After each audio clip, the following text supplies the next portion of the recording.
Welcome. In this section of Geography of India, we would focus on transport geography, the lifelines of modern India.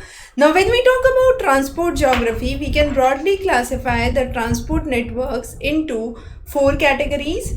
We understand those under the categories of highways, where we talk about road and road development. The second is the railways. The third is the airways, and the fourth one obviously remains is the waterways. So two of these on road and then air and water. So these are the four important transport networks that we have. Now these transport networks enable movement of people as well as movement of goods. Also, they are important and crucial for following things. What could be the first? Economic development and economic growth of the region. The second is bringing in industrialization in the region, urbanization. Another important aspect, because with better transport facilities you would have more settlements that would be seen. Better utilization of remote areas, backward areas we can see, or areas which are hard to access otherwise, right? So by transport network we can have better development in extreme situations or in difficult terrains as well. The next is transport actually is a very important means of integration. It's a national integration across cultures, across thoughts, and also helps to reduce or minimize natural disasters. How? Let's say there is a calamity, and to mitigate or to address that calamity, you need to have sound infrastructure so that support and rescue support can reach there. So it also plays a vital role in minimizing natural disasters in times of risk or in times of crisis. Also, removing scarcity of resources when there is a crisis. Let's say there is a region which is affected by drought. So we have seen water trains going to Latur. Now this example of water train is removing the scarcity of water in the region which is under crisis of water. So these examples actually help us to understand why transport is important. But to broadly classify, if I say I want to explain the significance of transport under economic and social means, I can classify those. So social, it actually provides employment opportunities, it helps in commuting, it helps in expansion of education, it brings people of different culture, together, it reduces the distance, brings in more accessibility of resources and means of communication. So that's some of the social aspects of transport that we understand. Coming on to the other scenario, which is the economic aspect of transport. Now, for economic aspect, it would help in industrial growth, agricultural growth, urban growth, bringing in tourism in the region. It's actually helpful for expanding the market scenarios, bringing in trade, even foreign trade we can say.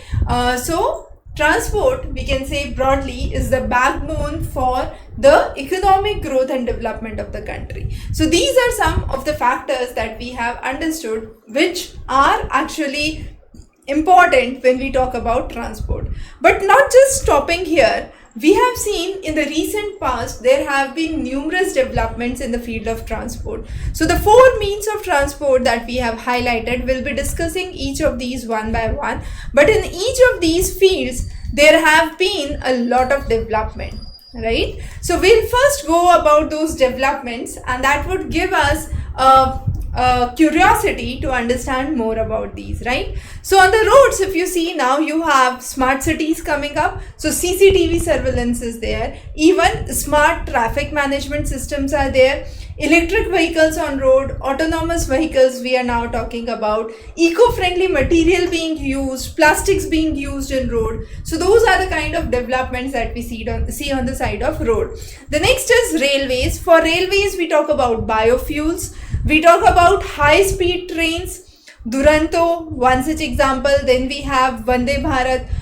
We also talk about maglev trains. Maglevs are magnetic levitating trains, also seen in the regions of Japan as of now, but we are talking about expansion of maglev trains in India. We are talking about bullet trains, digitalization of trains,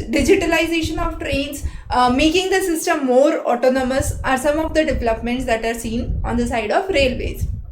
Coming into airways, because of more private partners coming in for air transport, we have seen that the efficiency has increased. Now, under airways, we are talking about aviation fuel, the jet fuel, and fuel efficiency can be improved. So, the design of the aircraft can be made more aerodynamic. Even biometrics can be enabled, which can help in faster and smoother movement of the passenger flow.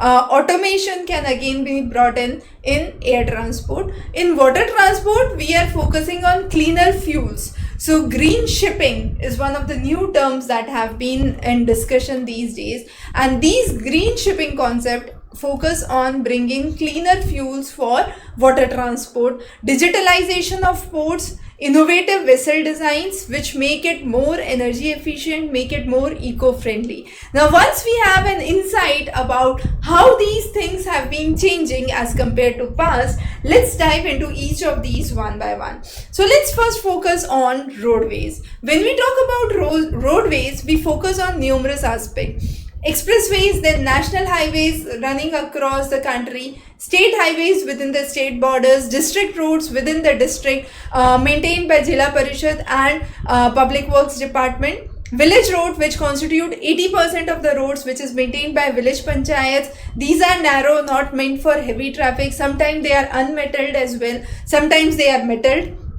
Then, so district roads, village roads we have done. State highways, as I said, these are made and developed by state government. Then we have international highways. Now, international highway, very important to understand. Now, this international highways have been established under the Economic and Social Commission of Asia and Pacific. So there has been a trilateral agreement between India, Myanmar and Thailand, and as a result a road network has been established which goes through the Thailand region, and this is part of the international highway project, right? Then we also have Border Roads Organization. Border Roads Organization, or BRO, takes care of the roads along the Indian border. So it is maintained by the staffed officers from Indian Army of Engineering, police personnel as well as army people. One of the highest BRO, the border road which has been developed, is in the Manali-Leh extension at a height of around 4270 meters, right? Also, we see that there have been numerous national highways and expressways. Now, let's first understand the differences and importance. So,